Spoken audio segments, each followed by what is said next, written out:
السلام عليكم ورحمة الله وبركاته. طلبة الصف الأول إعدادي، إن شاء الله النهاردة كورس كامل للوحدة الأولى هنشرحها جزء جزء وفصل فصل. اللي فاتوا أي حاجة يتابع معانا الفيديو دوت، وإن شاء الله مش هيخرج من الفيديو دوت وهو مقفل الوحدة الأولى زي الفل. تعالوا النهاردة نبدأ بأول نص عندي اللي هو نص الاستماع. وخلاص يا جماعة، احنا القرارات الأخيرة إن الامتحان كله من قلب الكتاب، خلاص ما عنديش متحرر. حتى نص الاستماع هيجي لك من نصوص الاستماع اللي عندك في الإيه؟ في الكتاب. اول نص عندي هو الوعي حمايه. تعالى بقى نسمع ونبدا نشتغل على النص. واحنا مطلوب مننا ايه الاول في النصوص، سواء القراءه او نصوص الاستماع؟ اول حاجه حضرتك انا طالبها منك الفهم، والفهم القرائي، ودي مهمه جدا انك تفهم وتركز في كل كلمه بتتقال وانت بتسمع. يعني مش بنسمع وخلاص، لا احنا بنسمع ونفهم، ونقدر او نحاول بقدر الامكان نطلع المعاني اللي شغالين عليها. المعاني والمفردات الجديده حضرتك تحفظها. ليه؟ لانك في السن دوت احنا بنبدا عندك انت نعمل لك او نكون لك ثروه لغويه. بحط لك مجموعه من المرادفات او المترادفات عشان يبقى عندك القدره بعد كده ان انت تكتب. لما اقول لك اكتب تعبير تعرف تعبر عن نفسك، تعبر عن حياتك. تمام؟ فيلا بينا نبدا وناخد خطوه خطوه. بيقول: يا بني، في زماننا هذا لم تعد الحروب كما كانت في الماضي، حيث تستخدم فيها الأسلحة التقليدية، بل ظهرت أنواع جديدة من الحروب لا يستخدم فيها الدبابات أو الطائرات، بل تستخدم فيها الكلمات والمعلومات والأفكار. إن من أخطر أساليب هذه الحروب نشر الشائعات، وهي أخبار كاذبة تهدف إلى نشر الخوف والقلق بين الناس. ليس هذا فقط، بل تحاول هذه الحروب التشكيك في مؤسسات الدولة حتى يفقد الناس ثقتهم بوطنهم، فمن يصدق تلك الشائعات والأكاذيب دون التحقق بل ويعمل على نشرها يصبح جنديا في جيش العدو. بسم الله الرحمن الرحيم كده، ونبدأ من الأول خالص. هو عايز إيه؟ هو هنا بيقول لك يا بني، أسلوب نداء غرضه التنبيه، بينبهك ركز معايا. عايز يقول لك إيه؟ عايز يقول لك النهارده الحروب ما بقتش حروب دبابات وطيارات وصواريخ، لا ده في حروب جديدة ظهرت على الساحة. الحروب دي عبارة عن إيه؟ حروب للكلمة والمعلومة. أقدر بمعلومة واحدة أقوم بها حرب أو أمنع عنها حرب. تعال النهاردة مثلا جات للمخابرات بتاعتنا معلومة بتقول إن في مجموعة من الإرهابيين هيروحوا يفجروا الكنيسة الفلانية. تمام؟ هوب الكنيسة اتفجرت. المسيحيين هيقولوا إيه؟ ده المسلمين اللي فجروا. تحصل حادثة أو فتنة طائفية. هل المسيحيين يسكتوا؟ لا، يبدأوا يهاجموا المسلمين. طب المسلمين يسكتوا لهم؟ لا. كده يبدأ المجتمع من جوه يغلي، تحصل حرب أهلية. هم كده عملوا إيه؟ خلوا حضرتك كله يدب في بعضه، المجتمع يتفكك، مفيش شرطه، مفيش جيش، مفيش دوله. يبقى انا هنا عملت ايه؟ نفذوا اللي هم عايزينه ويخشوا يستلموا البلد ويسرقوا ثرواتنا، وهم من غير اي حاجه ومن غير حرب ومن غير ما يتكلف ثمن رصاصه ولا يخسر دم عسكري عنده. هو ده اللي احنا عايزين نوصله لك. النهارده الحروب اصبحت حروب الجيل الخامس، اللي هي حروب المعلومات والافكار. طيب لو قدرت المخابرات ان هي تتصدى المجموعه دي قبل ما تنفذ، هتمنع كل ده. يبقى انا ممكن معلومه واحده امنع بيها حرب، ومعلومه تانية اقيم بيها الايه؟ الحرب. ان من اخطر اساليب هذه الحروب دي ايه اخطر اسلوب فيها؟ قال لي الشائعات. هوب السكر غلي، مامتك تعمل ايه؟ اول حاجه تفكر فيها تعمل ايه؟ هتجري بسرعه تشتري سكر عشان تخزنه، وغيره وجيراننا وعمتي وخالتي وكلنا بنجمع. التاجر يلاقي السحب على السكر يقوم مخزن السكر خفيه. ليه؟ لان في طلب غالي فيرفع عليه السعر يرفع. الناس تعمل ايه؟ تصور انها مش لاقياه. طب ده عيب من الدوله موفره كل حاجه. يرجع يقول لك لا ده الدوله ويقوم مصور على الدوله، يسقطوا النظام تاني، نعيش في فوضى تاني. طب ليه واحنا كده؟ الحمد لله، ربنا يحفظ بلدنا مصر ويحفظنا يا رب، ويجعل بلدنا امنا امنا يا رب ورخاء يا رب العالمين. اخطر هذه الاساليب هي الايه؟ الشائعات، وهي اخبار كاذبه. الشائعه دي عباره عن ايه؟ خبر كاذب يهدف الى ايه؟ ايه اهدافها؟ بتعمل ايه؟ نشر الخوف والقلق بين الناس. اول حاجه بتعملها تنشر الخوف والقلق، فزع في وسط الناس. مش بس كده، ده كمان بتحاول التشكيك في مؤسسات الدوله. زي ما انا قلت لك كده موضوع السكر، يبقى مين اللي غلطان؟ ده الدوله اللي غلطان. الدوله سايبه الناس ترفع اسعار وتعمل. الدوله ما عملتش كل ده، فنبدا اشكك فيها في مؤسسات الدوله حتى يفقد الناس ثقتهم بوطنهم. واللي يصدق الشائعات ديت والاكاذيب وما يتحققش منها، ده هيبقى عباره عن ايه؟ قال لك ده يبقى زي اللي بيكون جندي في جيش العدو. اكنك بتشتغل عند العدو، انت الجندي بتاعه، انت اللي بتحارب مكانه. تمام كده؟ فبيقول كيف كانت الحروب؟ الحروب كانت ازاي؟ كانت تستخدم فيها الدبابات والطائرات. طب ازاي اصبحت؟ بدات تستخدم فيها الكلمات والمعلومات والافكار. الفقره الثانيه: يا بني هذه الحروب تهدف الى غايات. غايات يعني مقاصد، اهداف، ومفرد غايات غايه بعيده، وهي مش الهدف منها غايه ولا الهدف قريب، لا ده في هدف بعيد قوي من وراها. ايه الهدف اللي من وراها ده يا شباب؟ اضعاف الهويه الوطنيه. هي ايه الهويه اصلا؟ الهويه هي شخصيه حضرتك اللي بتميزك. انت مش زي باباك، مش زي اخوك، مش زي اختك، مش زي مامتك، مش زي خالك، مش زي عمك. كل انسان مننا ليه هويته. الهويه الوطنيه، الهويه المصريه. يعني المصريين غير السعوديين، غير اليمنيين، غير الليبيين، غير المغاربه. كل واحد مننا ليه هويته. الهويه دي بتتكون وتتشكل ازاي؟ بتتكون من ايه؟ لغتك، دينك، ثقافتك، عاداتك وتقاليدك. هو هنا بقى بيعمل ايه؟ عايز يضعفها، يقللها، ويفكك الدوله من الداخل. تفكيك الدوله منين؟ من الداخل، باضعاف الروابط الاجتماعيه. يضعف الاواصر الاجتماعيه اللي بيننا وبين بعض. احنا هنا شعب متماسك، سواء مسلمين او مسيحيين، بنتعايش مع بعض، اصحابنا في المدرسه، اصحابنا في الشارع، جيراننا. والتحلل من الاخلاق، يخليك بقى ايه؟ مفيش اخلاق، مفيش صدق، مفيش امانه، مفيش وفاء، عادي ولا فارق معايا. وتحطيم القيم الجميله التي تربينا عليها، مثل الصدق والامانه وحب الايه؟ الوطن. وتشجيع الفرديه وحب العزله. الفرديه ان انت بقى عايز تعيش باشا لوحدك، امسك موبايلي كده واقعد في حته ماليش دعوه باي حد، ياكلكم قطر كلكم في بعضكم، انا ماليش دعوه. انا ماسك موبايلي وقاعد بتفرج تيك توك، فيسبوك، انستجرام، وشغال وماليش دعوه، تولعوا، انا ماليش علاقه. وحب العزله. طب العزله دي بتخليك ايه؟ انا ما اعرفش حد في الشارع، ما اعرفش اصحابي، ما اعرفش، ما بتعاملش مع حد في الشارع. لما تحصل ازمه وانزل الشارع هلاقي نفسي لوحدي، واقف لوحدي. طب هل انا واقف لوحدي دي ايه اللي انا استفدته؟ هبقى تايه في المجتمع. هو ده اللي هم عايزين يبنوه فينا او يربوه فينا. وتقديم قدوات سيئه للشباب في صوره مبهره. كل القدوات اللي احنا بنشوفها دلوقتي على السوشيال ميديا، على تلفزيون، بنلمع في ناس، معلش، الناس دي لعيبه كوره، كوره حلوه تمام وكل حاجه احنا بنحبها، لكن لعيب الكوره ده بيأدي ايه؟ ده بيأدي دور للمتعه، للترفيه. انما هي الكوره مش الاساس. الكوره مش الاساس. طيب تعال النهارده نشوف كام واحد عالم بنستضيفه، بنلمعه. هو النهارده الناس دي بتشتغل على ايه؟ تلمع لك الايه؟ القدوات السيئه، تبين لك ان الغلط هو ده اللي صح، هو ده اللي المفروض يتعمل. النهارده بنشوف كوارث بتحصل في المجتمع بسبب ايه؟ بسبب اللي بنشوفه من الاعلام. هو ده اللي هم عايزين يوصلوه لك. هي دي القدوه، تبقى قدوتك واحد بلطجي خلاص عشان تخدعهم وتصرفهم. تصرفهم عن ايه؟ تصرفهم يعني ايه؟ تبعدهم. ابعدك عن ايه؟ انا عايز ابعدك عن ايه؟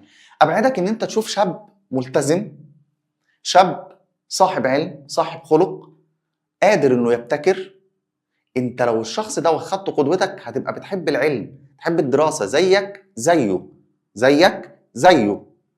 طيب من هنا تبدا حياتنا تترتب بمنحنى تاني خالص. تلاقي الكيرف بدل ما هو كان طالع يبدا ينزل. ليه؟ ما عنديش عالم، ما عنديش حد ابني عليه دوله. هو ده الهدف من الحروب دي. انما انا النهارده لو خدت قدوتي من العلماء والشباب والنماذج المشرفه في الدوله عندنا، هيبقى هم دول القدوه. ومفيش افضل من قدوه من سيدنا رسول الله صلى الله عليه وسلم، ومن بعده الصحابه والتابعين رضوان الله عليهم. دول اللي ناخدهم قدوه في حياتنا، دول اللي ناخدهم قدوه في حياتنا، نقدر نطلع بيها ونبني مجتمعنا وننهض بيه. طيب الناس دي اخد قدوات سيئه للشباب في صوره مبهره تخدعهم وتجعلهم ينصرفون، يعني يبتعدون عن القدوات الحسنه منها الايه؟ الشباب الناجح والمتعلم المبدع والمبتكر والمحب لوطنه. طيب الفقره الثالثه بيقول سلاحنا بقى، احنا بقى نتسلح بيه عشان نقدر نواجه حروب الجديده، حروب الجيل الخامس دي. قال وسلاحنا يا بني في مواجهه تلك الحروب ان نتحلى بالوعي. نتحلى يعني نتصف بالوعي، نفهم. وعي يعني فهم وإدراك. نتحلى بالفهم والإدراك لما يحاك لنا. يحاك يعني يدبر أو يخطط في الخفاء. الناس دي بتقعد مع بعضها في الخفاء كده وتخطط ان هم يوقعوا الدولة دي ويوقعوا الدولة دي ويوقعوا الدولة دي. ليه؟ عشان يسرقوا ثرواتهم، يسرقوا الناس ويسرقوا الشعوب دي.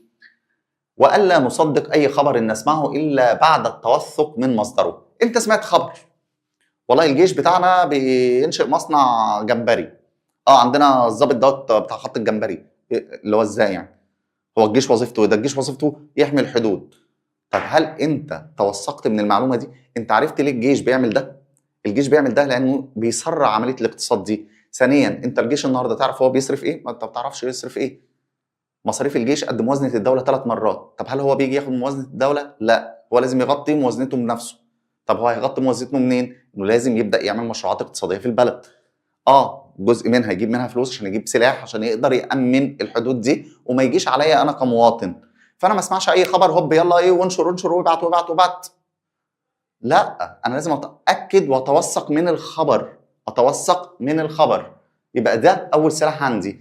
ما امشيش ورا اي خبر الا لما اتوثق منه ومن مصدره. ونحافظ على هويتنا، الهويه بتاعتنا، شخصيتنا المميزه ولغتنا وقيمنا التي نتعلمها من ديننا واهلنا. ابقى معتز ومفتخر بلغتي، اللغه العربيه. ما اجيش ابقى قاعد في وسط اصحابي كلمه انجليزي على كلمه فرنساوي على كلمه الماني على كلمه ايطالي على كلمه اسباني، وانا كده ايه الواد اللي هو ما فيش منه. لا يا حبيبي، ما فيش حد يحترمك الا لما تكون محافظ على هويتك ولغتك. لغتك دي انت النهارده لو ابدعت في العلم وكتبت رسالتك دي باللغه العربيه، العالم كله هينشرها لك باللغه العربيه وهو مجبر، لانه عارف ان انت بتعتز بهويتك وهتستخدم لغتك اللي انت بتعبر بيها عن نفسك. ومفيش افضل من لغه القران الكريم، اللغه اللي هي لغه اهل الجنه. ده احنا في الجنه مش هنتكلم غير اللغه العربيه، فلازم نعتز باللغه الايه؟ العربيه. نفتخر بوطننا ومؤسساته ونجعل انتمائنا اليه قائما على عقل وبصيره. بصيره يعني ايه؟ وعي وادراك وفهم ورؤيه مستقبليه للي هيحصل. فمن يملك عقلا يستطيع ان يميز بين الصواب والخطا. الانسان اللي عنده عقل يقدر، وربنا خلقنا كلنا ادانا العقل ليه؟ عشان نميز بيه ما بين الصح والغلط. ويكون حصنا قويا في وجه اي خطر يهدد بلاده. ما هو مين خط الدفاع الاول؟ انا خط الدفاع الاول عن الدوله، وانت خط الدفاع الاول عن الدوله، واخوك هو خط الدفاع، ومامتك وباباك. احنا كمواطنين مصريين احنا خط الدفاع والحصن الاول للدوله دي. فما اغلى بلادنا فهناك من يحميها بروحه ودمه، فهل نتخاذل ان نحميها بوعينا؟ هو مش طالب منك تروح تمسك مدفع ولا تروح تمسك رشاش ولا تمسك بندقيه وتقف تحارب، لا، هو بيقول لك اقف بوعيك بفهمك بادراكك وحافظ على وطنك دوت من اللي بيحاك ليه من الاخطار. كده يبقى احنا تقريبا شرحنا النص بيتكلم عن ايه، شرحنا المعاني اللي فيه، قلنا المعاني في وسط الشرح. فبيقول كلمه غايات المراد اهداف ومقاصد ومفردها غايه. الفرديه عكسها الجماعيه، مبهره معناها مدهشه. يحاك يعني يدبر ويخطط في الخفاء. بصيره فهم وادراك.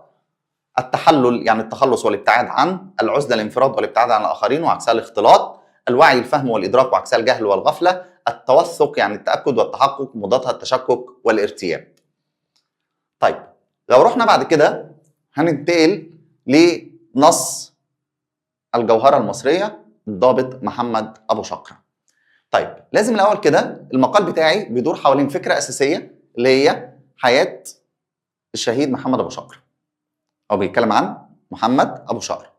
تمام كده، دي الفكره الرئيسيه. بيندرج تحتها مجموعه من الفكر الفرعيه اللي هنتكلم عنها.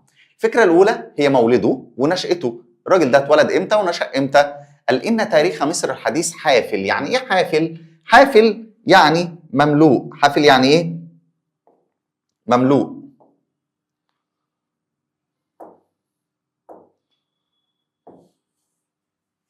حافل مملوء وعكسه فارغ.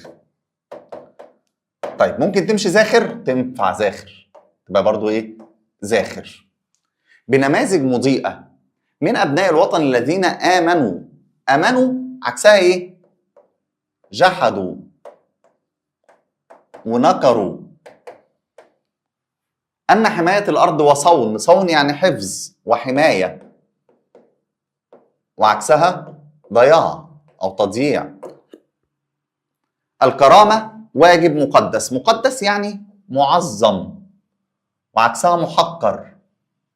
يبقى تاريخ مصر الحديث دوت بيقول لك انه مليان بنماذج مضيئه من ابناء الوطن. الناس دي او النماذج دي امنت بايه؟ امنت ان حمايه الارض، حمايه وطننا وارض وطننا والحفاظ على كرامته واجب مقدس. واجب مقدس. عملوا ايه بقى؟ عشان يثبتوا دوت، عشان يعملوا الكلام دوت، فوهبوا.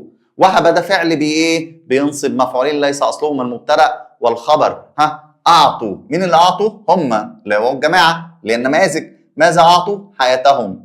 طب لماذا وهبوا حياتهم؟ دفاعا، ده مفعول لاجله. فلما اجي اقول لك دفاعا علاقتها ايه باللي قبلها؟ تقول لي على طول تعليل. يبقى لما الاقي مفعول لاجله يقول لك العلاقه، يقول لي تعليل.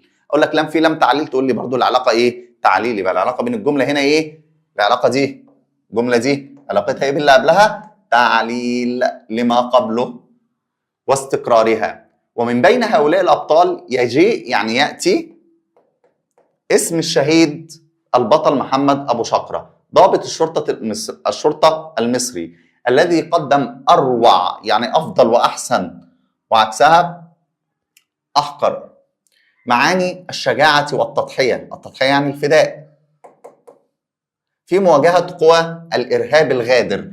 غادر يعني ظالم، تمام كده؟ وعكسها المخلص او الوفي، على ارض سيناء الطاهره. يبقى بيقول لك احنا هنتكلم عن النماذج المضيئه في حياتنا، اللي بيضحوا عشان الوطن واللي بيحافظوا على ارضنا وشايفين ان ده واجب مقدس عليهم. ومن ضمن النماذج دي هنتكلم عن الشهيد محمد ابو شقره. بيقول ولد الشهيد محمد ابو شقره في عام 1983 في محافظه الفيوم، ونشأ في بيت يقدر. يعني ايه يقدر؟ يعني يحترم الشرف والواجب. يقدر يعني يحترم الشرف والايه؟ والواجب. التحق يعني انضم. انضم بالايه؟ ايه؟ بكليات الشرطه. انضم الى كليه الايه؟ الشرطه. وتخرج فيها ضابطا شابا يتحلى. يتحلى يعني يتصف او يتسم بالايه؟ بالانضباط. يعني ايه الانضباط؟ برافو عليكم، يعني الالتزام والشجاعه. ثم بدأ مسيرته في مواجهه الارهاب والتطرف. يبقى اما اجي اقول لك متى ولد يا محمد ابو شقره، تقول لي عام 1983. اقول لك ايه الكليه اللي التحق بيها؟ التحق بايه؟ كليه الشرطه. امتى تخرج منها؟ او ايه الصفات اللي اتسم بيها محمد ابو شقره؟ تقول لي الانضباط والشجاعه. الانضباط والايه؟ والشجاعه. طيب لو رحنا بقى نتكلم عن الجانب الانساني في شخصيته، يعني هو هنا جاب لك ملخص عن حياته وعن مولده ونشأته لغايه ما بقى ظابط. طب الجانب الانساني بقى، كل واحد مننا في حياته جانب انساني، ليه علاقاته باهله، باصحابه، بجيرانه، باصحابه، الناس اللي حواليه. بيقول كان الشهيد البطل صوره مشرقه. مشرقه يعني مضيئه، وعكسها مظلمه. صوره مشرقه للانسانيه الحقيقيه، فقد كفل يعني رعى. كان بيرعى الايتام. بيرعى الايه؟ الايتام. والرسول صلى الله عليه وسلم قال انا وكافل اليتيم كهاتين في الجنه، واشار باصبعيه السبابه والايه؟ والوسطى. يعني الرسول بيقول لك اللي يكفل اليتيم انا وهو هنبقى كده يوم القيامه. وادخل البسمه على وجوههم، وساعد الاسر البسيطه في صمت واشفاق. في صمت وايه؟ واشفاق. ومع زملائه كان اخا متواضعا. كان بين اصحابه متواضع، مش انا ظابط وانت عسكري وانت صف ظابط، لا، كان متواضع. يشاركهم همومهم. الهموم اللي هي الأحزان قبل أفراحهم. ومع الأطفال كان أبا حنونا. حنونا يعني عطوفا، يعطف على الأطفال. يغمرهم يعني يملأهم بالحب. الأطفال بتبقى محتاجة الحنية، فهنا هو بيعمل إيه؟ بيغمرهم بالحب ده، بيملأهم بالحب ده والابتسامة. وهكذا اجتمع في شخصيته معنى البطولة لأنه ضابط شرطة في الميدان، ومعنى الرحمة في الحياة اليومية. يبقى محمد أبو شقرة هنا جمع ما بين حاجتين في شخصيته، معنى البطولة في الميدان ومعنى الرحمة في الايه؟ في الحياة اليومية. طب تجلت إنسانيته في ايه؟ كان بيعمل ايه الراجل دوت؟ كفل الأيتام، ساعد الأسر البسيطة، كان متواضعا مع زملائه، خلاص كده، أبا حنونا للأطفال يغمرهم بحبه. الفقرة الثالثة أو الفكرة الفرعية الثالثة، قدرات البطل محمد أبو شقرة وبطولاته. بيقول لم يكن الشهيد محمد أبو شقرة يبحث عن المجد الشخصي، بل عن حماية بلده وأهله من أي تهديد. شارك في العديد من العمليات التي استهدفت بؤر الإرهاب. بؤر يعني مناطق أو أماكن تجمعات الإرهاب، ومفرد بؤر بؤرة. الإرهاب في شمال سيناء، وكان بارزا في مجاله. بارز يعني ظاهر واضح معروف. معروف مين الشاب ده ومعروف مين الضابط ده. في مجاله حتى عرف بين زملائه.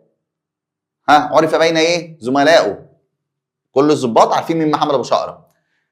عرف بايه؟ بالشبح. عرف هنا بمعنى لقب، ادوا له لقب الايه؟ الشبح.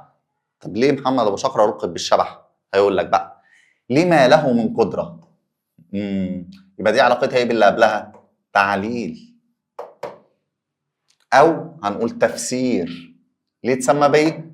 الشبح. هيفسر لي بقى لما له من قدره كبيره على التخفي، بيقدر يتخفى، وتنفيذ المهام المكلف به، سرعه التعامل مع الطوارئ، والتصدي. تصدي يعني المقاومه للمخاطر ودفعها، ابعادها. فاصبح واحدا من افضل الضباط في العمليات الخاصه، لذا اسندت اليه العديد من المهام الخطره، ومنها حمايه ضيوف مصر من كبار الشخصيات في العالم. محمد ابو شقره بسبب تميزه وتفرده واخلاصه في شغله اصبح واحد من اهم ضباط العمليات الخاصه في مصر. فعشان كده بقى بيسند اليه مجموعه من الحمايه، او اما بنيجي كده نشوف رئيس الدوله او بتاع بنلاقي فيه حراسه حواليه، بقى هو بيتناول الحراسه على الشخصيات الكبيره بتاعت الدول اللي بتيجي تزورنا. فاصبح واحدا من افضل الضباط في العمليات الخاصه، لذا اسندت اليه العديد من المهام الخطره، ومنها حمايه ضيوف مصر من كبار الشخصيات في العالم. وقد انجزها. انجزها يعني اتمها واكملها. وعكسها بداها. عكسها ايه؟ بداها. بنجاح منقطع النظير كما ضرب به المثل.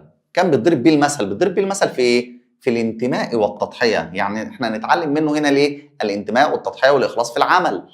حيث كان يتصدر. يتصدر يعني يتقدم الصفوف الاولى دائما، مخاطرا بحياته من اجل امن وطنه وشعبه، فلم يعرف الخوف طريقا الى قلبه. يقول لماذا اسندت اليه العديد من المهام الخطره الى البطل محمد ابو شقره؟ ليه؟ انه اصبح واحد من الضباط، من افضل ضباط العمليات الايه؟ الخاصه. طيب بيقول لقد كان هدفا ثمينا. ثمينا يعني غاليا. هدف غالي، وعكسها رخيصا. للجماعات الارهابيه، اذ تسبب في رعب حقيقي لهم خلال فتره خدمته بقوات مكافحه الارهاب في جبل الحلال والعريش بشمال سيناء، وفي يوم 9 يونيو 2013. ده تاريخ استشهاده، ونخلي بالنا منه ان الشهيد استشهد يوم 9 يونيو 2013. 9/6/2013. طب حصل ازاي دوت؟ ازاي استشهد؟ قال بينما كان في مهمه خاصه لملاحقه. ملاحقه يعني متابعه عناصر إرهابية خطرة في العريش، وقع اشتباك عنيف وأصر. أصر يعني صمم. أصر يعني إيه؟ صمم البطل على استكمال مهمته حتى النهاية. كان ممكن ينسحب عادي، مش مشكلة، جريوا فخلاص هنسحب. لا، أنا مش هسيبكم، يعني مش هسيبكم حتى النهاية، رافضا التراجع أو الاستسلام. وارتقى شهيدا رافع الرأس ليلتحق برفاقه. رفاق اللي هم أصحابه أو زملائه. مفرد رفاق، رفيق، من الشهداء الذين كتبوا أسماءهم بحروف من نور في سجل الخالدين. تمام كده شباب؟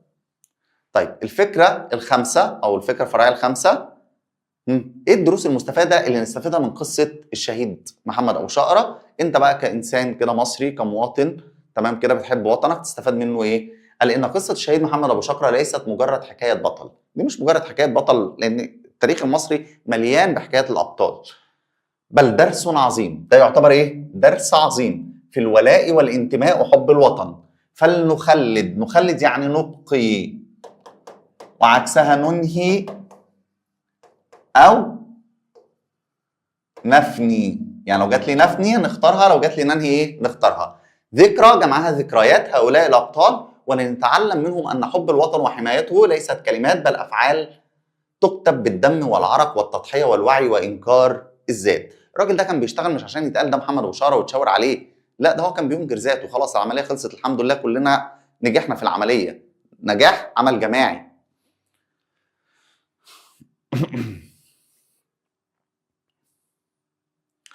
طيب نتنقل للنص بتاعنا. خلاص كده، اللي هو مصر يا جنة الدنيا. طيب لو خدنا النص بقى كده بيقول ايه؟ نتعود يا شباب ان احنا لما نيجي نذاكر النص نذاكره بالطريقه دي، ناخد النص بيت بيت ونحلله مع بعض.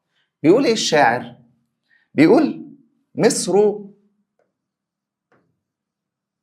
نادتنا فلبينا نداها. مصر نادتنا فلبينا نداها وتسابقنا صفوفا في هواها.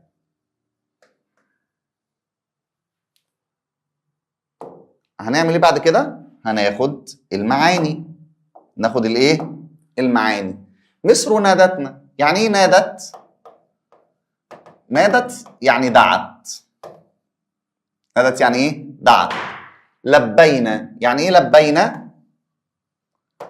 لبينا يعني اجبنا. وعكسها اعرضنا. نداها يعني دعوتها. وتسابقنا صفوفا. تسابقنا يعني ايه؟ يعني تسارعنا، جرينا كلنا. صفوفا في هواها. هواها يعني حبها، مش الهوا اللي بنتنفسه. طب وعكسها كرهها، وممكن تجيلي بغضها. طيب وجمع هواها أهواءها. تمام كده؟ طيب بعد كده يجي يقول لك اشرح. مثلا يقول لك ايه؟ اشرح. انا عايز اشرح. اشيل الكلمه واحط معناها. اشيل الكلمه واحط معناها. فاقول ايه؟ مصر دعتنا فاجبنا دعوتها وتسارعنا جماعات. صفوف يعني ايه؟ جماعات مش واحد واحد. في حبها. كده انا شرحته. كل اللي عملته عملت ايه؟ شلت نادتنا وحطيت دعتنا، شلت لبينا وحطيت اجبنا، نداها دعوتها، تسابقنا تسارعنا، صفوفا في هواها يعني حبها. مصر دعتنا فاجبنا دعوتها وتسارعنا جماعات في ايه؟ في حبها. خلاص كده؟ ده الايه؟ ده انا كده طلعت المعاني، ومن خلال المعاني اللي انا حفظتها هقدر اشرح البيت. بعد كده اروح اخد مواطن الجمال بتاعته. ايه الجماليات اللي في النص؟ ايه اللي انا درسته في النص من جماليات؟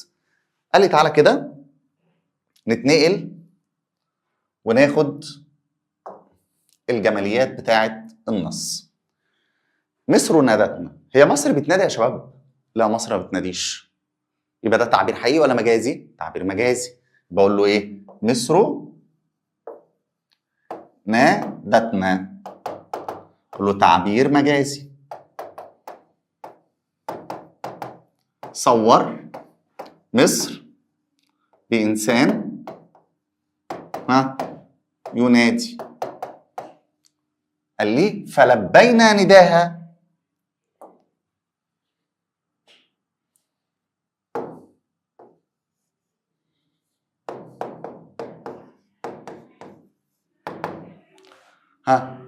الفاء تفيد ايه؟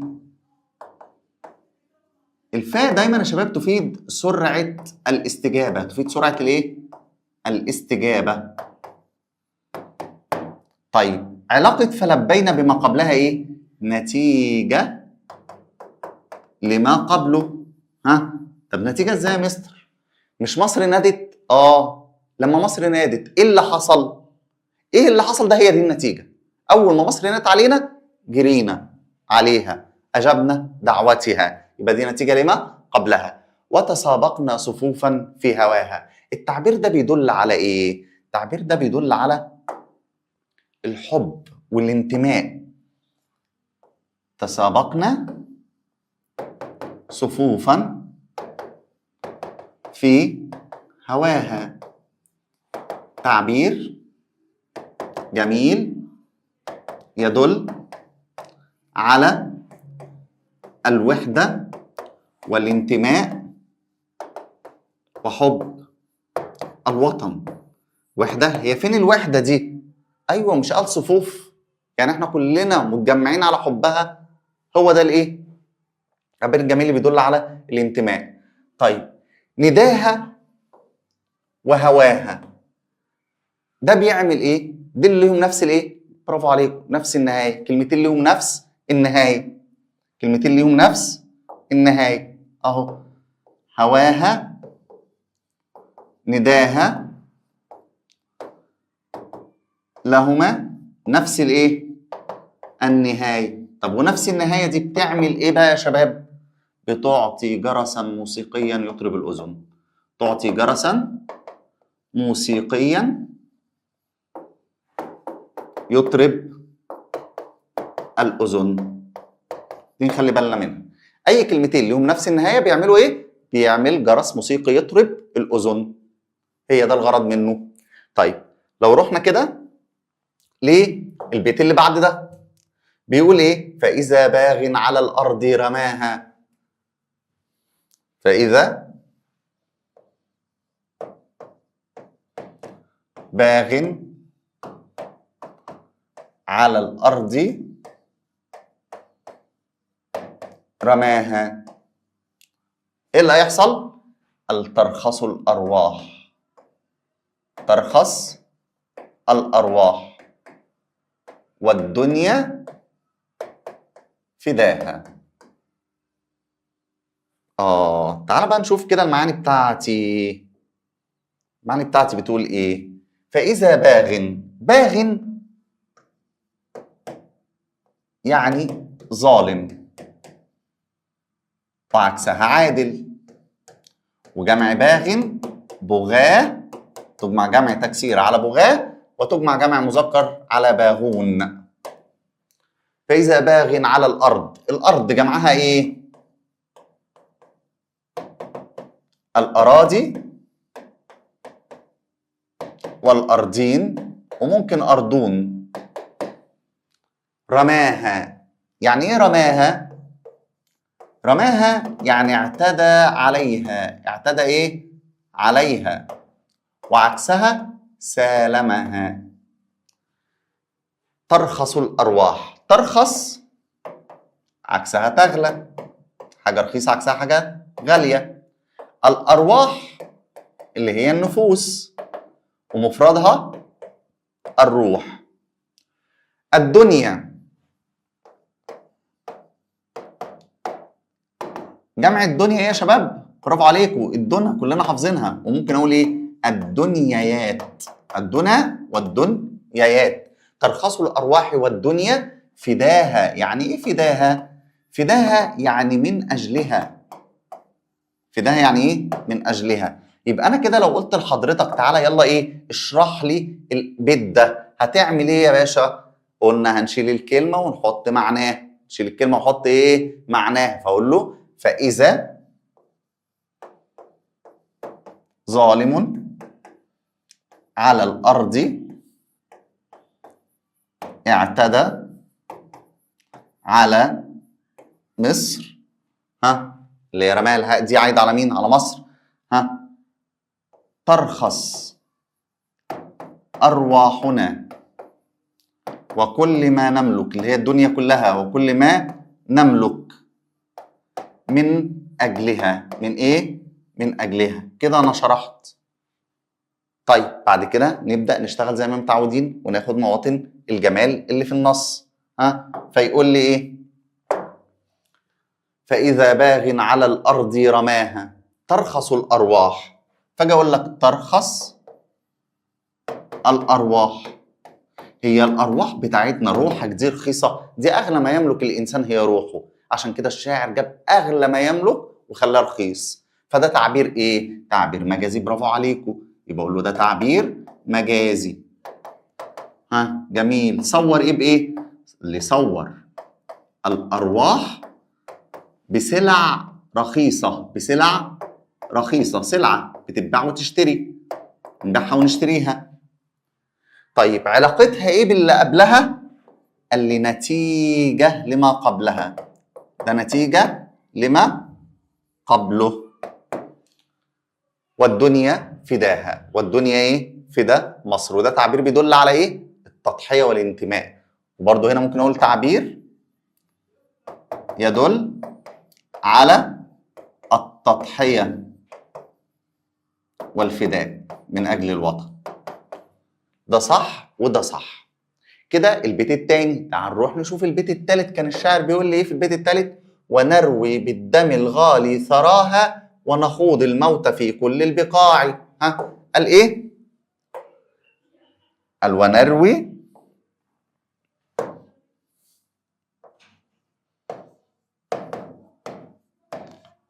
بالدم الغالي ثراها. ونروي بالدم الغالي ثراها.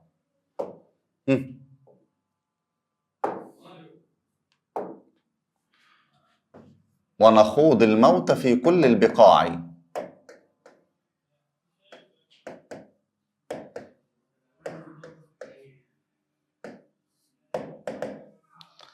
تعالوا كده ناخد الايه؟ المعاني. نروي يعني ايه؟ نروي، نروي يعني نسقي. بالدم الغالي ثراها، ثراها يعني ترابها. الثرى اللي هو التراب، وجمع الثرى أثراء. نخوض يعني نواجه. نخوض يعني ايه؟ نواجه او نقتحم. نخوض او ايه؟ نواجه او نقتحم. ونخوض الموت في كل البقاع. البقاع تمشي الاماكن وتمشي المناطق، ومفرد البقاع البقعة. مفرد بقاع ايه؟ بقعة. طيب نروي بالدم الغالي ثراها. تعال نشرح. قال ايه؟ نسقي ونسقي بدمائنا الغالية ترابها ونواجه الموت في كل الأماكن. يبقى أنا الشرح قلنا نشيل الكلمة ونحط إيه؟ معناها. يبقى نسقي بدمائنا الغالية ترابها ونواجه الموت في كل الأماكن. طيب تعال نشوف كده مواطن الجمال بتاعتي. إيه الجماليات في النص؟ نروي بالدم الغالي. هو الدم هنسقي بيه الأرض؟ لا، ده تعبير مجازي أهو. نروي بالدم ثراها. قول له تعبير مجازي. صور ايه بايه؟ صور الدم بماء يسقى به. بماء يسقى ايه؟ به. نخوض الموت. هو الموت بيخض؟ نخوض الموت. برضو صور تعبير مجازي. صور الموت بمعركة أو بعده يواجه. وبرضو تعبير يدل على التضحية. طب يجي يقول لي نروي بالدم. نروي بالايه؟ بالدم. تعالوا كده نروي بالدم صورة حسية بصرية. صورة حسية ايه؟ بصرية. بتبقى الشعور بالايه؟ بالانتماء والحب للوطن والتضحية. تعكس الشعور بالايه؟ بالتضحية. ونخوض الموت في كل البقاع. البيت الرابع يقول نحن جند النصر أبطال الدفاع يوم يدعونا لنار الهول داع. نحن جند النصر. نحن جند النصر أبطال الدفاع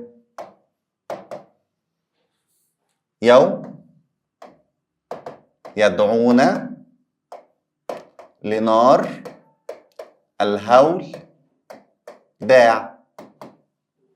نحن جند النصر أبطال الدفاع، يوم يدعون لنار الهول داع. جند مفردها جندي، جند مفردها جندي. النصر عكسه الهزيمة. يوم يدعون لنار الهول، الهول معناها الخطر، وجمع الهول الأهوال. داع اللي هو ايه؟ داعي. طب وجمعها دعاة وداعون. طيب لو جينا للشرح، الشاعر هنا بيعمل ايه؟ بيفخر، بيقول نحن المصريين جنود النصر. نحن المصريين جنود الايه؟ النصر، وأبطال الدفاع. في أي وقت يدعون داع للخطر والحرب، يلاقينا واقفين وجاهزين للدفاع عن وطننا. طب ننقل كده ناخد الجماليات. فيقول لي ايه؟ نحن جند النصر.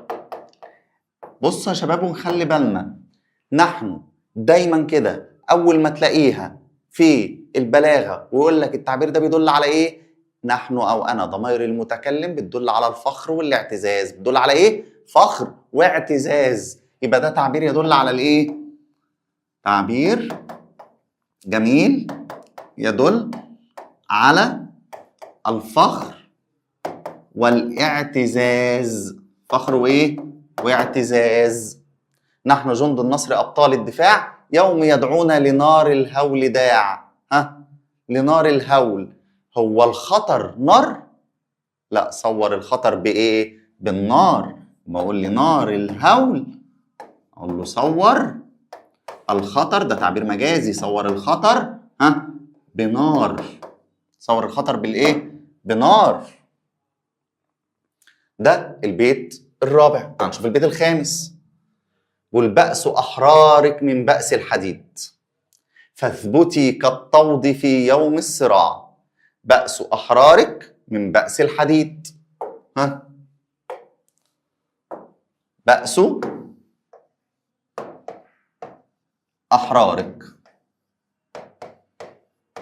من بأس الحديد.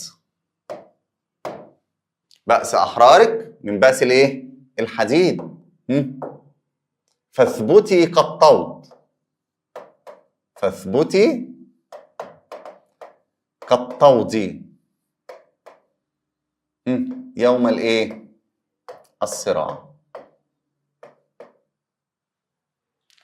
طيب لو جينا كده بيقول بأس أحرارك، يعني إيه بأس؟ بأس يعني قوة أو شدة، وعكسها ضعف. أحرار مفردها حر. فاثبتي، اثبتي عكسها إيه؟ استسلمي. كالطود، الطود اللي هو الجبل الشاهق. الطود معناها الجبل، وجمع طود أطواد. فاثبتي كالطود يوم الصراع. الصراع معناه القتال أو الحرب، وجمع صراع صراعات. جمع الصراع صراعات. طب يلا كده ناخد مواطن الايه؟ الجمال بتاعتنا، أو ناخد الشرح الأول. فبيقول ايه؟ اثبتي يا مصر كالجبل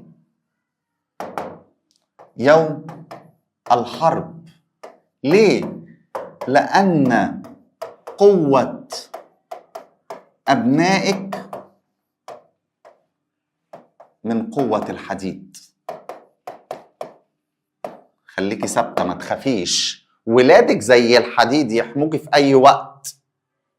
بأس أحرارك من بأس الحديد فاثبتي كالطود يوم الإيه؟ الصراع. طب لو جينا كده خدنا مواطن الإيه؟ الجمال.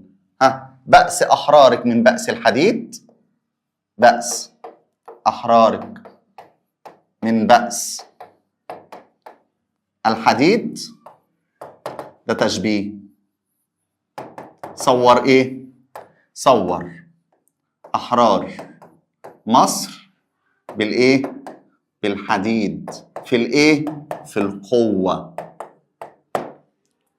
اثبتي. اثبتي ده فعل إيه؟ برافو عليكم، فعل أمر. طالما في فعل أمر يبقى أقول عليه أسلوب إنشائي. أسلوب إيه؟ إنشائي. ما الأسلوب الإنشائي عندي إيه؟ أمر، نهي، استفهام، تمني، نداء، تعجب.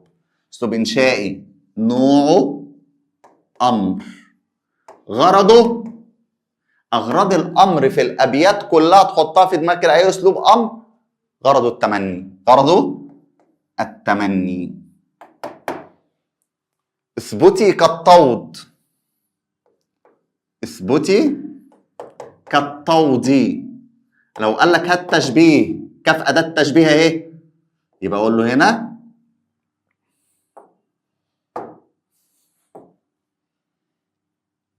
ركز معايا في دي. قال ايه؟ تشبيه. صور مصر بالجبل. صور مصر بالايه؟ بالجبل في يوم الايه؟ الصراع، في يوم الحرب. طيب البيت اللي بعد كده، اجري يا نيل عزيزا في الوجود واروي للايام تاريخ الجدود. اجري يا نيل،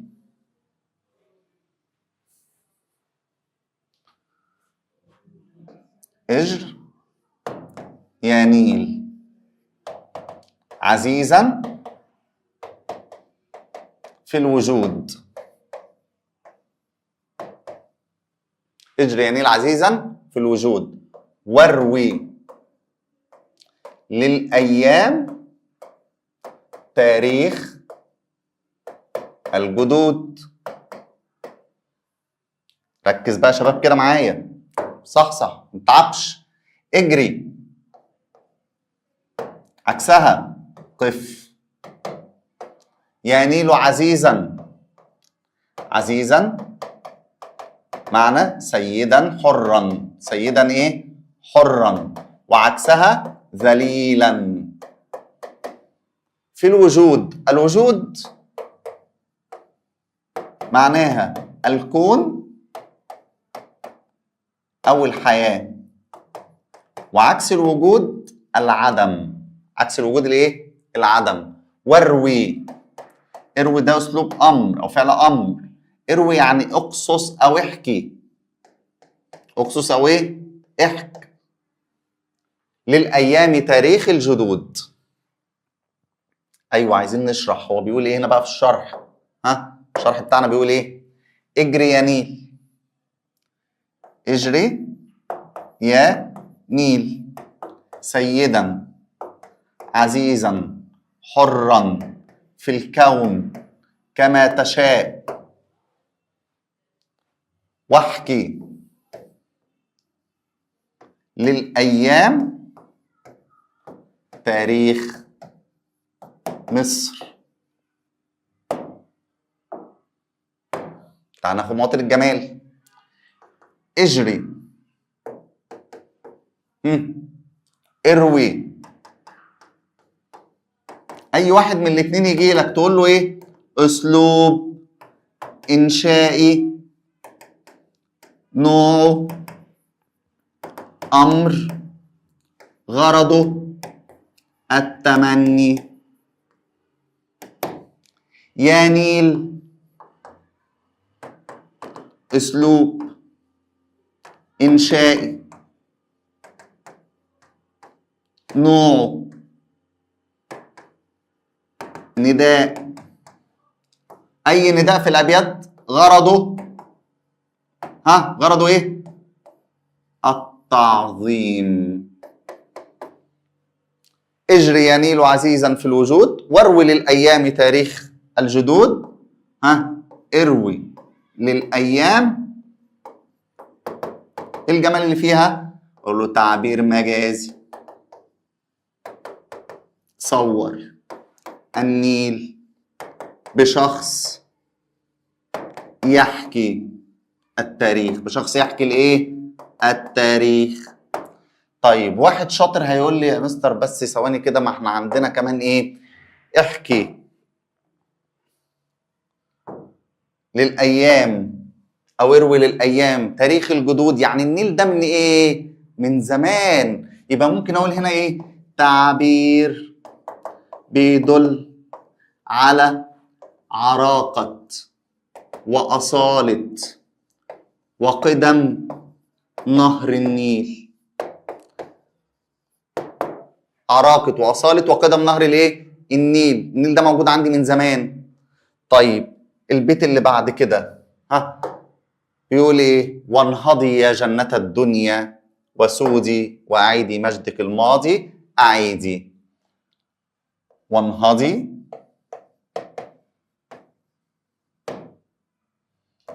يا جنة الدنيا وسودي وأعيدي مجدك الماضي أعيدي. أعيدي مجدك الماضي إيه؟ أعيدي. تعال ناخد المعاني. انهضي، يعني إيه انهضي؟ قومي، قومي، انهضي. وعكسها تكاسلي أو تخاذلي. يا جنة الدنيا، جنة جمعها جنات أو جنان. سودي، يعني إيه سودي؟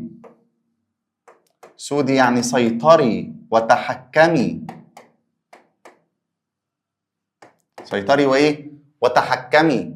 وأعيدي، رجعي. مجد، المجد عظمة وعكسه حقارة.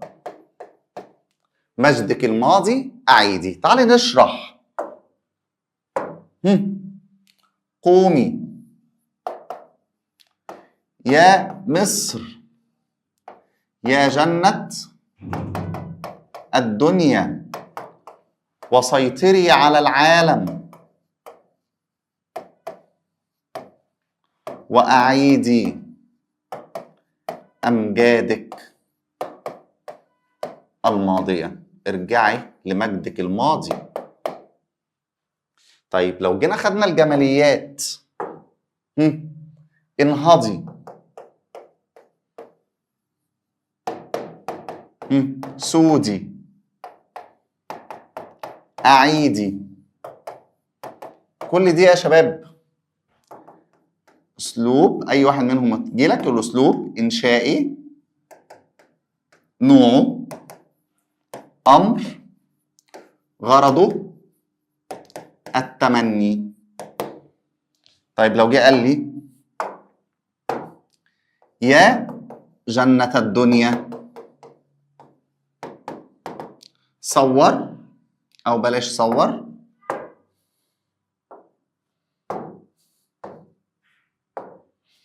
هقول له إيه؟ أسلوب إنشائي، نوعه نداء، غرضه التعظيم. طيب استخدام كلمة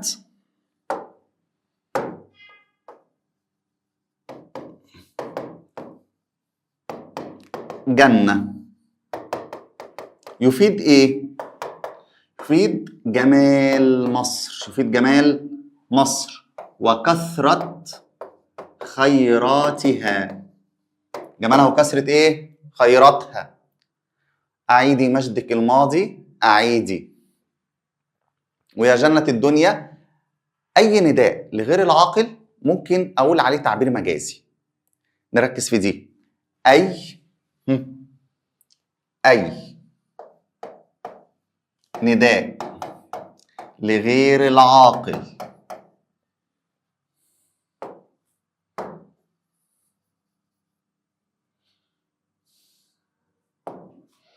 أي نداء لغير العاقل، على طول من غير ما أفكر، تعبير مجازي. صور كذا بشخص ينادى. بشخص إيه؟ ينادى. يعني اجري يا نيل، وغرضه التعظيم اهو، وغرضه التعظيم.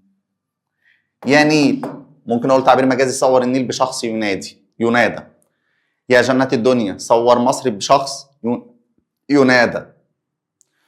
او اسلوب انشائي نوع نداء غرضه التعظيم. دي او دي معايا ثابته، دي او دي معايا ثابته.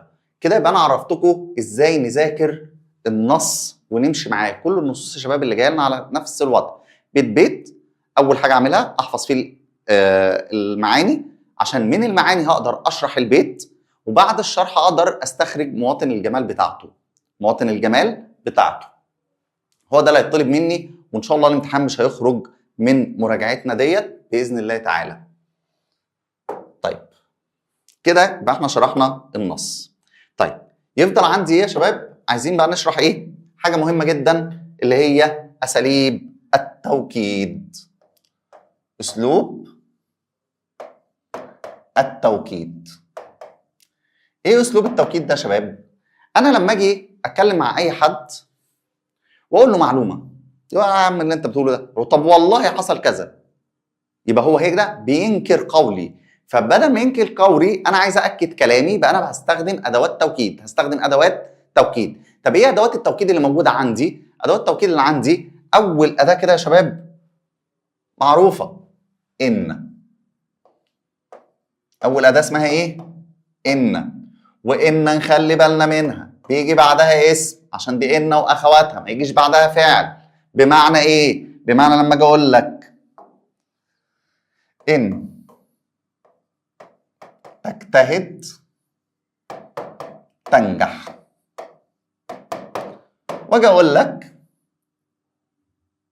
ده اسلوب مؤكد بان، واقول لك ده صح ولا غلط، حضرتك تروح تقول لي على طول ايه؟ الكلام ده غلط. ليه يا عم غلط؟ تقول لي عشان ان هنا جه بعدها ايه؟ جه بعدها فعل، ما جاش بعدها اسم.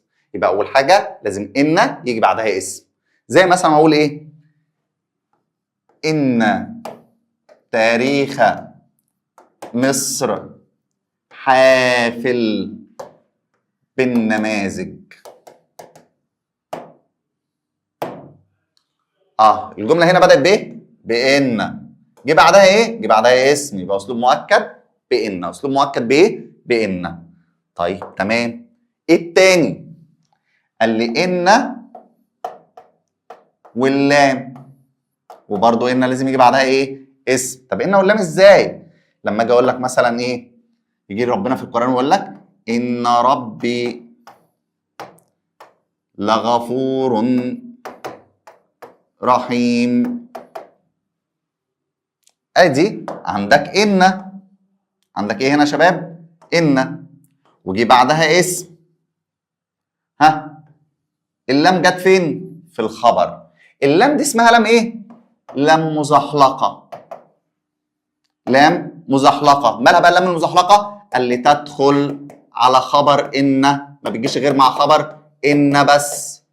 لام مزحلقه اسمها لام ايه؟ لام مزحلقه. دي مش حرف جر. اللام المزحلقه مش حرف جر. اللام المزحلقه بتخش على خبر ان بس، بتعمل فيه ايه؟ بتاكده ويفضل الخبر مرفوع عادي خالص. يبقى انا لو حبيت كلمه غفور هنا اقول اسم مجرور، اقول له لا دي خبر ان مرفوع. انما اللام دي اسمها لام ايه؟ لام مزحلقه. خلاص كده؟ يبقى عندي ان والايه؟ واللام. اللي بعد كده عندي ايه؟ انما انما انما دي اللي هي ايه؟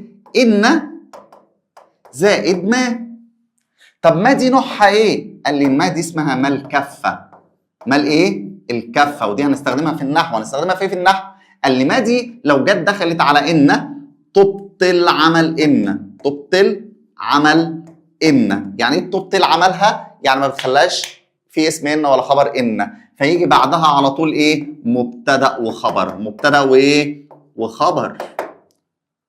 بمعنى ايه يا مستر؟ بمعنى ان انا لما اجي اقول لك انما المؤمنون اخوه، حضرتك هتشوف انما في اول الجمله تقول لي بس ثواني ده اسلوب مؤكد بانما، اقول لك برافو عليك انت شاطر. طب لما اجي اقول لك اعرب المؤمنون هتقول لي معلش يا مستر دي مش اسم ان، لان ما دخلت على ان فابطلت عملها ولكنها موجوده، فده مبتدا مرفوع بالواو، واخوه خبر. يبقى عندي ادوات التوكيد ان واللام، اللام المزحلقه اللي بتخش على خبر ان. 3 انما اللي هي ان ومعها ما الكفه. خلاص كده. طيب ايه كمان؟ قال لي بيجي معايا ان، ما هي برضو من اخوات ان، وبرضو لازم يجي بعدها اسم. يجي بعدها ايه؟ اسم مش فعل، عشان لو جاي فعل يبقى فعل مضارع منصوب. انما ان اقول ايه؟ علمت ان الحق ظاهر على الباطل. ها، فين اسلوب التوكيد اللي هنا؟ برافو عليكم. ان الحق ظاهر، اسلوب مؤكد بايه؟ بان. طب ايه اللي عرفك؟ ما هي ان اجيب بعدها اسم، خلاص اوتوماتيك. ان واللام، انما ان. ها ايه كمان؟ قال لي لا ده احنا لسه معانا حوار. معايا ايه؟ قال لي معايا التكرار. اي تكرار يفيد التوكيد. اي تكرار يفيد التوكيد. اكرر ايه؟ اكرر حرف وحرف ورا بعض، اكرر اسم واسم، اكرر فعل وفعل، اكرر جمله وجمله، ده توكيد. اي تكرار يفيد التوكيد. زي ما اقول ايه؟ العلم نور. انا كررت هنا كلمه العلم، يبقى ده اسلوب مؤكد بالتكرار. طيب اقول لك الحق ظاهر. اكدت ظاهر مؤكد بالتكرار. اقول لك الحياه نضره. الحياه نضره. هنا انا قررت ايه؟ قررت جمله كامله. تكرارها برضو تكرار يفيد الايه؟ التوكيد. يبقى هنا اي تكرار هيفيد ايه يا شباب؟ هيفيد التوكيد. اي تكرار يفيد التوكيد.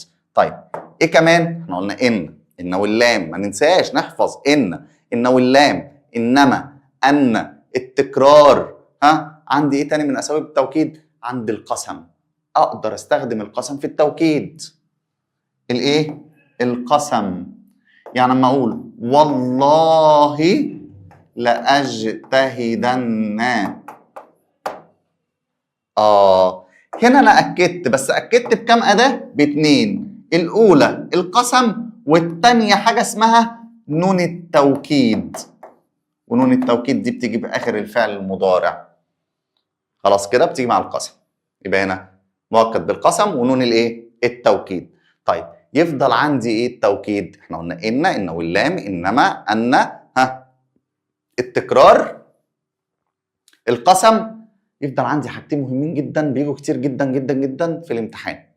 تمام كده؟ ونخلي بالنا منهم، هم سهلين جدا. تمام؟ اللي هو اسمها اساليب القصر. طب ايه اساليب القصر ديت؟ حاجه اسمها، خلي بالنا منها، قال النفي والاستثناء. النفي والايه؟ والاستثناء يا شباب. يعني ايه نفي؟ ادوات النفي. ايه ادوات النفي؟ ايه اللي بقدر انفي بايه؟ قال لي انفي بما، بلا، بلم، بلن. خلاص كده دي اسمها ادوات النفي. طب ادوات الاستثناء؟ اللي انت هيقرر عليك دلوقتي اللي انت تعرفه او اللي انا عايزك تعرفه من ادوات الاستثناء، عايزك تعرف معايا الا، ودي اشهرهم، غير، سوى. طب ما انا مش فاهم، ناخد امثله. اقول لك ايه؟ اقول لك لا اله الا الله. حضرتك عايزك اول ما تشوف لي الا كده في النص، بص في اول الجمله، لو في نفي يبقى نفي واستثناء، ده اسلوب توكيد. ده اسلوب ايه؟ توكيد. طب جمله تاني، اقول لك ما محمد الا رسول. حضرتك شفت ايه؟ شفت الا، برافو عليك. وشفت ايه معاها؟ ما في اول الجمله، نافيه. اسلوب توكيد، اداه النفي والاستثناء. طيب ايه كمان؟ ممكن اقول لك ايه؟ لن يحضر الدرس سوى المجتهد. انت شفت ايه؟ اه يا مستر ده انا شفت سوى. ولقيت في قبلها ايه؟ نفي، فده اسمه نفي وايه؟ واستثناء. يبقى ده اسمه النفي والاستثناء. نحفظ ادوات النفي ونحفظ ادوات الاستثناء. لقيت واحده من ادوات الاستثناء، بص في اول الجمله لقيت نفي، يبقى ده على طول اسلوب توكيد، اداه النفي والايه؟ والاستثناء. طيب اخر حاجه اسمها ادوات من ادوات التوكيد، حاجه اسمها التقديم والتاخير.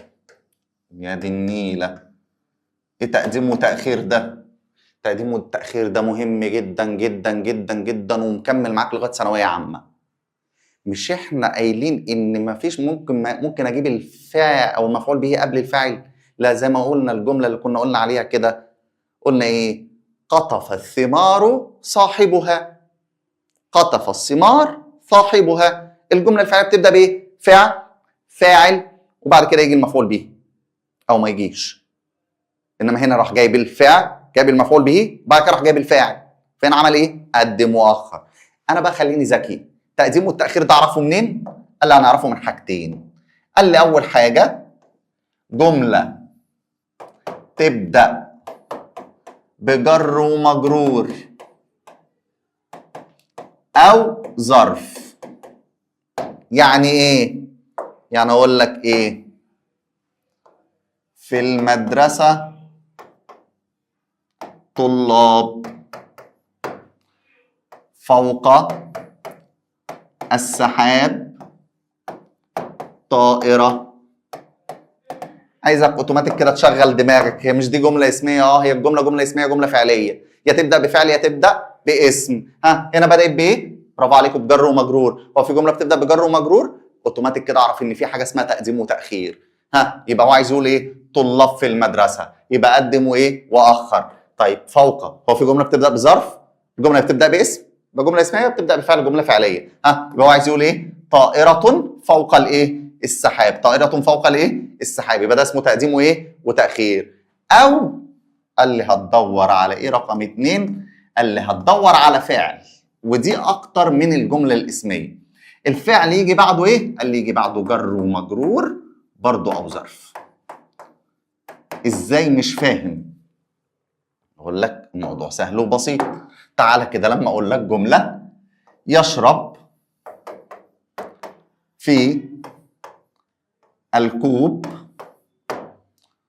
محمد، يلعب تحت البيت الأولاد. هي في فعل بيجي بعده جر ومجرور، ده المفروض الفعل يجي بعده فاعل. هو مين اللي هيشرب هنا؟ ده محمد، ده الفاعل. ايه ده؟ هو مش فعل لازم يجي بعد فاعل؟ راح جايب جر ومجرور، يبقى هو عايز يقول ايه؟ يشرب محمد في الكوب، يبقى قدم مؤخر. نفس الفكره، يلعب تحت البيت الاولاد، مين اللي هيلعب؟ الاولاد، برافو عليك، وده الفاعل. طب بين الفعل والفاعل هنا في ظرف ومضاف، يعني المفروض يقول ايه؟ يلعب الاولاد تحت الايه؟ البيت. كده يبقى انا شرحنا اساليب التوكيد، ودي مهمه جدا، والدرس ده والسؤال ده اساسي معاكم في القراءه. استخرج اسلوب توكيد وبين اداته او وسيلته. الاداه والوسيله تبقى ان واللام، انما، ان، التكرار، التقديم والتاخير، النفي والايه؟ والاستثناء. تمام كده يا شباب؟ تعال ناخد الموسيقى في الشعر. الموسيقى في الشعر. ايه الموسيقى في الشعر؟ الابيات الشعريه يا اولاد لما بيجي الشاعر يكتبها لازم يكون فيها موسيقى، فيها لحن. حتى الاغاني اللي احنا بنسمعها دي كلها هي عباره عن اشعار، فتلاقي الملحن اما بيجي يلحنها ليها نغمه، فبيستخدم النغمه دي عشان يمشي الكلام عليها.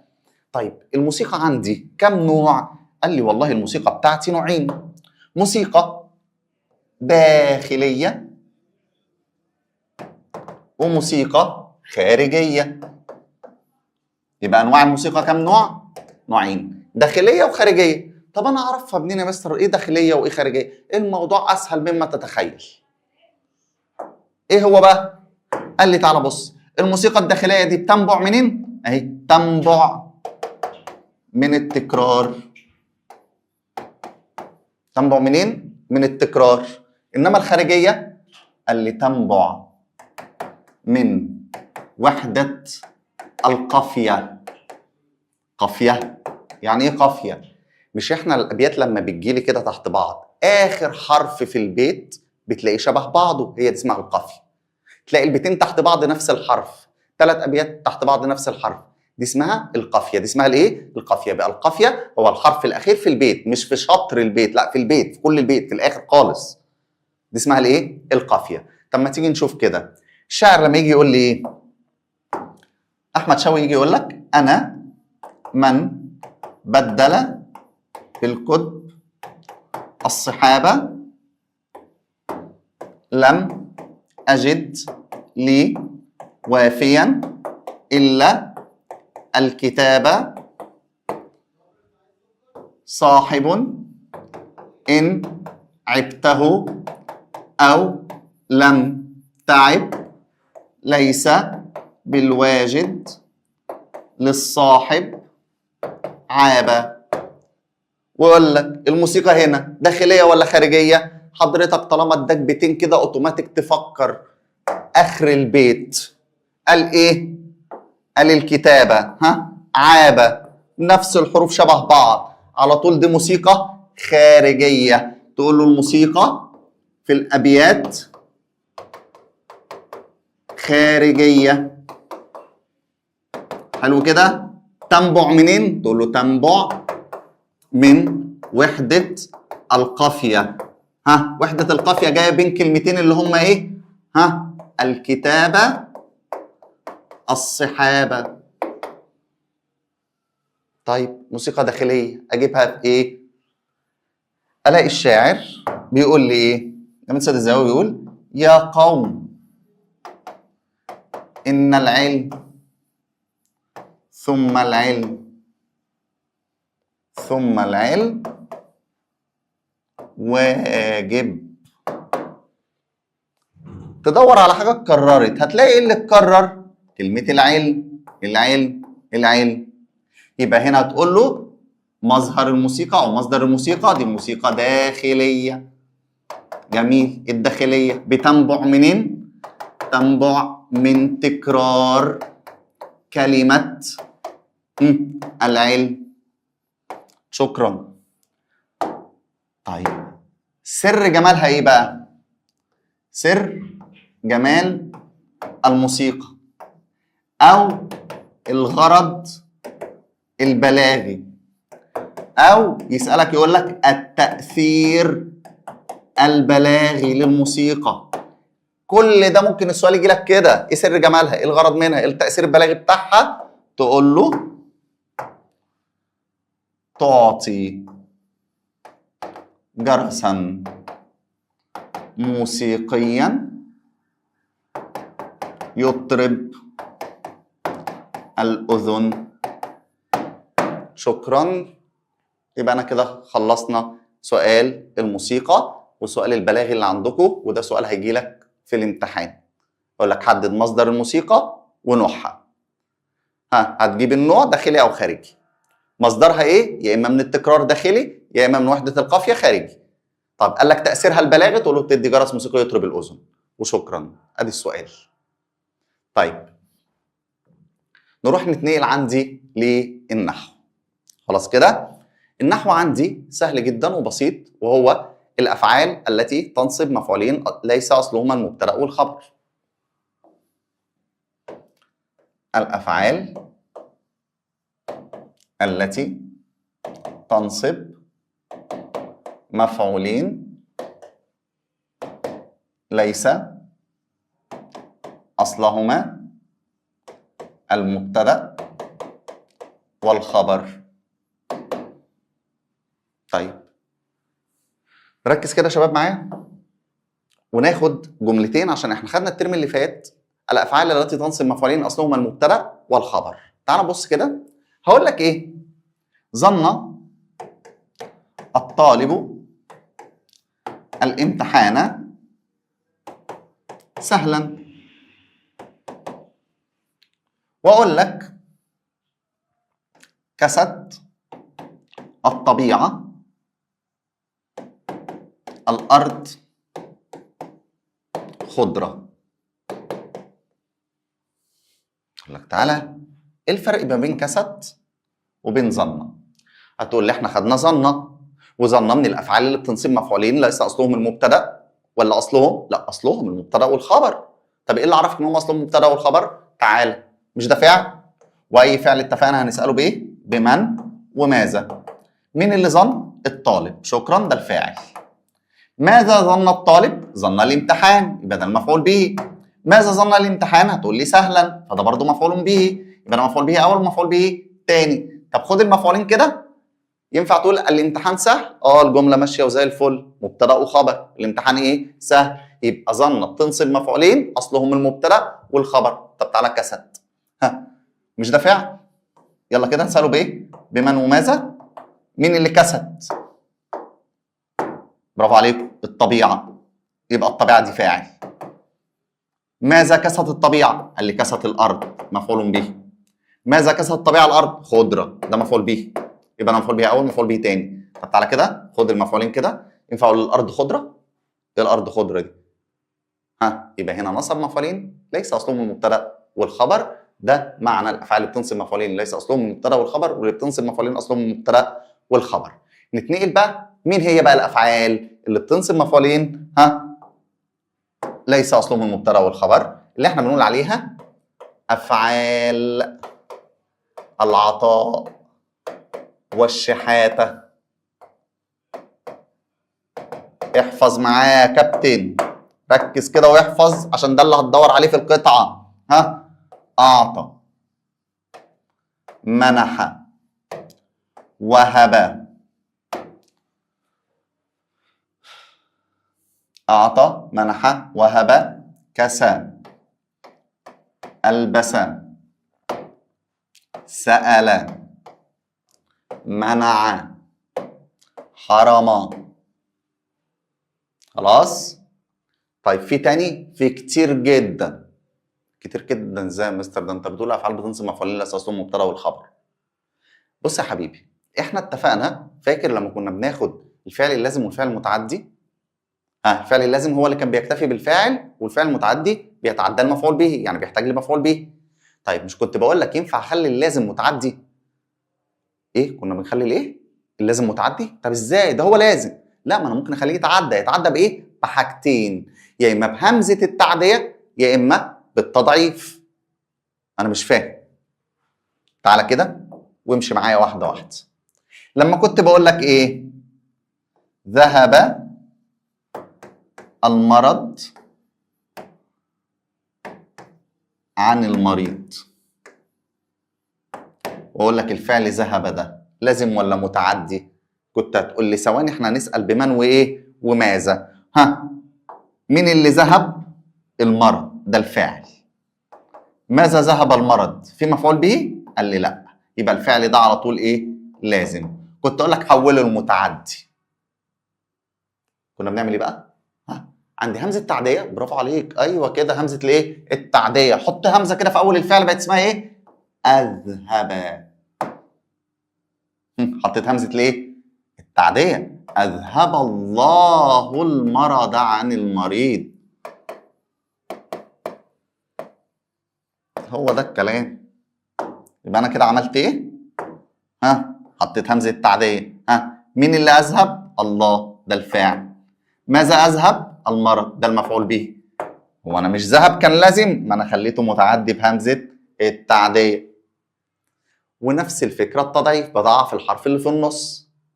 ممكن اقول ذهبا، علما، خلاص كده، رجعا. تمام كده، همزه او تضعيف. يبقى انا ممكن اي فعل ينصب مفعول واحد اخليه ينصب مفعولين. ازاي؟ اديله همزه في اوله. اديله همزه في ايه؟ في اوله. بس انا عايزك تحفظ دول: اعطى، منح، وهب، كسى، البس، سال، منع، حرم. احفظ لي دول، واحده منهم هتجيلك وش، واول ما تشوفها اعرف ان في كام مفعول؟ مفعولين. وهيسالك في المفعولين. طب ما تيجي كده نبدا نشتغل. وعندي حاجه اسمها صور المفعول به. ايه صور المفعول به؟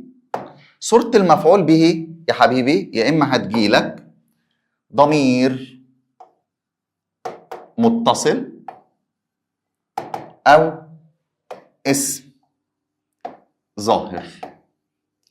كده كده المفعول الثاني دايما ظاهر.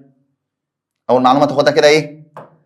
المفعول الثاني دايما اسم ظاهر. امال مين اللي بيجي ضمير متصل واسم ظاهر؟ المفعول الاول. المفعول الايه؟ الاول. زي ما اقول لك ايه؟ ضمير متصل، هي الضمائر اللي بتيجي مفعول به؟ قال لي عندي 4 ضمائر. 4 ضمائر ما انساهمش. ايه هما؟ قال لي كاف الخطاب، ناء المفعولين او المتكلمين، ياء المتكلم، هاء الغيبة. طب دول بيجي شكلهم عامل ازاي في الفعل؟ قال لي بص يا باشا، كاف الخطاب بتجيلك كاف كده او كده، او تجيلك مثنى كده، او جمع مذكر كده، او جمع مؤنث بالشكل ده: كا، كي، كما، كم، كنا. طب الناء هي ناء، بتيجي ناء على طول. ياء المتكلمين هي ياء. طب الهاء بتيجي كده او كده للمفرد المؤنث، او هما، او هم، او هن. خلاص كده، دول بيجوا ايه؟ متصلين بالفعل. يبقى اي ضمير من دول يتصل بالفعل اعرف ان ده المفعول الاول. اي ضمير كفي الخطاب، ناء المفعولين، يا المتكلم، هاء الغيبه، اتصل بالفعل هو المفعول الايه؟ الاول. طب ازاي المفعول الاول؟ زي ايه؟ اقول لك تعالى اديك مثال. اما اقول ايه؟ علمتك مجتهدا. بلاش علمتك مجتهدا، هي برضه اهو الكاف اتصلت بعلم، يبقى ده المفعول به الايه؟ الاول. طيب خلينا ايه؟ نشتغل على الافعال بتاعتي. منحتكم جوائز. منحتكم جوائز. هو الفعل اسمه ايه؟ منح. اسمه ايه؟ منح. مين اللي منح؟ انا، ده الفاعل. ماذا منحت؟ منحتكم انتوا، يبقى ده المفعول به الاول. ماذا منحتكم؟ جوائز، ده المفعول به الايه؟ الثاني. خلاص كده؟ كاف الخطاب، هاء الغيبه، ناء المفعولين، ياء المتكلم، اي ضمير من دول يتصل بالفعل يبقى مفعول به. لما اجي اقول لك اعجبني خلقك،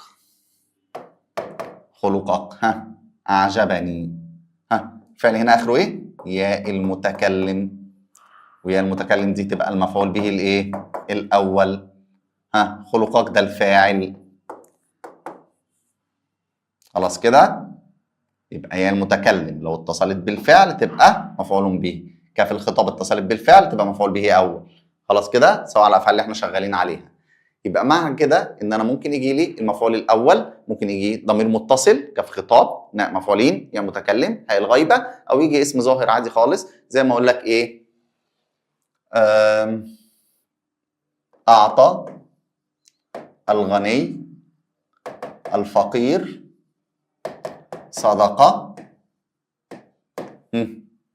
أعطى، مين اللي أعطى؟ الغني، ده الفاعل. ماذا أعطى الفقير؟ ماذا أعطى الفقير؟ صدقة، ده مفعول به إيه؟ تاني. أدي المفعول الأول وأدي المفعول الإيه؟ التاني. أقول لك وهب الله الإنسان عقلا. مين اللي وهب؟ الله، ده الفاعل. ماذا وهب الإنسان؟ ده المفعول الأول. ماذا وهب الإنسان عقلا؟ ده مفعول به إيه؟ تاني. أقول لك ألبس المعلم الطالب حلية. مين اللي ألبس؟ المعلم. ماذا ألبس الطالب؟ فده المفعول به الأول. ماذا ألبسه؟ حلية من العلم. خلاص كده؟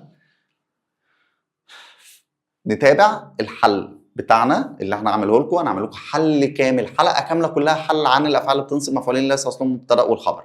طيب المفعولين بقى، هو المفعول به علامات اعرابه ايه؟ علامات اعراب المفعول به. مفعول به بينصب بايه؟ قال لي المفعول به دايما منصوب. دايما ايه؟ منصوب. طب بيتنصب بايه؟ قال لي لا، ده النصب بقى كتير. بينصب بالفتحه. بينصب بالايه؟ بينصب بالفتحه، وينصب بالكسره، وينصب بالالف، وينصب بالياء. ده اللي هو ازاي ده ان شاء الله؟ قال لي لو بالفتحه لو كان مفرد او جمع تكسير. يبقى انا لو المفعول به جاي لمفرد او جمع تكسير ينصب بالايه؟ بالفتحه. طيب جمع المؤنث قال لي ينصب بالكسره. طب الالف امتى؟ قال لي لو كان من الاسماء الخمسه. والاسماء الخمسه اللي هي ايه يا شباب؟ اب، اخ، حم، ذو، فو. طيب ينصب بالياء امتى؟ قال لي لو كان مثنى او جمع مذكر سالم. يبقى كده احنا خدنا علامات اعرابه، صوره، وازاي بينصب المفعولين، واحفظ الافعال. وملحوظه، افعال اللي بتنصب مفعولين بتشتغل في الماضي والمضارع والامر. ماضي ومضارع وايه؟ وامر. والامر دايما الفاعل بتاعه ضمير مستتر. فعل الامر دايما ضمير مستتر تقديره انت. خلاص كده؟ وبكده يبقى احنا خلصنا شرح الوحده بالكامل. ويا رب اكون وفقت واستفدتوا مني النهارده. واشوفكم على خير ان شاء الله قبل امتحان الشهر. في مراجعه قويه جدا جدا جدا. امتحان الشهر مش هيخرج من عندها. والسلام عليكم ورحمه الله وبركاته.